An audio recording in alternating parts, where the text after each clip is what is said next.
Alarm বাজার সাথে সাথে ঘুম থেকে উঠে ফ্রেশ হয়ে কিছুটা জল খেয়ে নিয়ে আর তারপরে চুলটাকে সুন্দর করে বেঁধে করে নিয়েছিলাম স্কিন কেয়ার।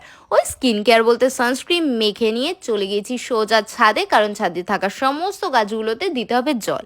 আর ছাদে যাওয়ার পরে তো মনটা আমার আনন্দে একদম ভরে গিয়েছিল, কারণ ছাদে থাকা প্রত্যেকটা গাছে কম বেশি করে ফুল ফুটেছে। আর এই ফুলগুলো দেখে যে আমার কি আনন্দ হচ্ছিল সেটা আমি তোমাদেরকে বলে বোঝাতে পারবো না। তো ছাদে থাকা সমস্ত গাছগুলোতে জল দিয়ে আমি চলে এসেছি নিচে, কারণ আমাদের নিচেও একটা বেলফুল গাছ আছে, সেটাতে জল দেবো। সেটাতেও করে এসেছে, ওই আজকালকের মধ্যে আবার ফুলগুলোও ফুটে যাবে। তারপর কিন্তু গাছে জল দেওয়া শেষ করে আমি এক গ্লাস ছাতু খেয়ে বসেছিলাম বইটা নিয়ে। প্রত্যেক দিন একটা করে পর্ব পড়ি, আজকেও একটা পর্ব পড়া শেষ করে ভাত ভাজা দিয়ে সকালের টিফিনটা সেরে নিয়েছিলাম। আর তারপর বসেছিলাম মান্ডালার খাতাটা নিয়ে। এমন সময় মানুষ এসে বললো যে গঙ্গার জল আসার জন্য যেই কলগুলো দিয়েছে তাতে জল পড়ছে।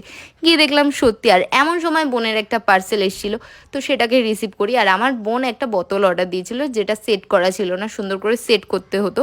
সেটাকে সেট করে আমি চলে যাই স্নানে। আর স্নান সেরে এসে দুপুরের পেট পুজোটাও সেরে নিয়ে দিয়েছিলাম একটা ভাত ঘুম। মানে বাঙালি মানুষ ভাই, খাওয়া দাওয়ার পর একটু ঘুম লাগবেই লাগবে। আর ওই সন্ধ্যার থেকে ঘুম থেকে ওঠার পরেই কিন্তু আমার এক কাপ চা লাগেই। তো চা খেয়ে একটুখানি চাউমিন বানিয়ে নিয়েছিলাম। তো চাউমিন দিয়ে সন্ধ্যার টিফিনটা সেরে বসেছিলাম আঁকা নিয়ে। আর এই আঁকাটা কিন্তু এখনও পর্যন্ত শেষ করে উঠতে পারিনি। শেষ করে অবশ্যই তোমাদের সাথে শেয়ার করব। আর আঁকতে আঁকতেই অনেকটা রাত হয়ে গিয়েছিল, তাই আমি আর মানুষ সোজা চলে যাই রান্নাঘরে রাতের খাবার বানানোর জন্য।